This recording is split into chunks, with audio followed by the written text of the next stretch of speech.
Alassane Ouattara, le président ivoirien, sera au nombre de 147 chefs d'État annoncés à ce rendez-vous crucial sur le réchauffement climatique. Lors de la réunion préparatoire sur la COP21, tenue en marge du sommet sur la migration à Malte début novembre, le président ivoirien avait déjà bon espoir de l'aboutissement des négociations. Il faut qu'on s'y mette tous pour faire aboutir cette conférence qui est importante pour le climat, mais pour l'humanité.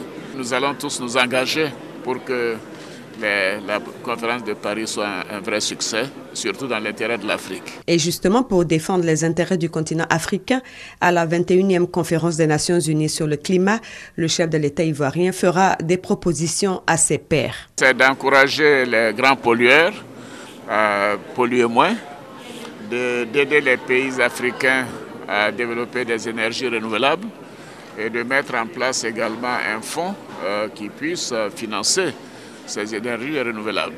Il y va de l'intérêt de l'humanité, parce qu'en réalité, l'Afrique n'a pas pollué, pollue très peu par rapport aux autres. Et nous ne devons pas, nous, être en retrait, et nous devons avoir toutes les ressources nécessaires pour qu'en nous développant, nous fassions moins de pollution que ceux qui se sont développés le 19e et au 20e siècle. Preuve que la Côte d'Ivoire est déterminée à améliorer le climat.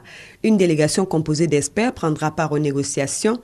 Elle traduira l'engagement du pays à réduire ses émissions de gaz à effet de serre de 28% d'ici à 2030 et pourquoi pas de 36% en cas d'appui financier extérieur. Dans un contexte d'alerte maximale face à la menace terroriste, Paris, la capitale française, sera sous haute surveillance pour la tenue de la COP21, la 21e conférence des parties sur le climat. Au total, 11 000 policiers et gendarmes seront mobilisés, en plus de l'interdiction de la grande manifestation pour le climat prévue se tenir ce dimanche 29 novembre, jour où démarreront les travaux.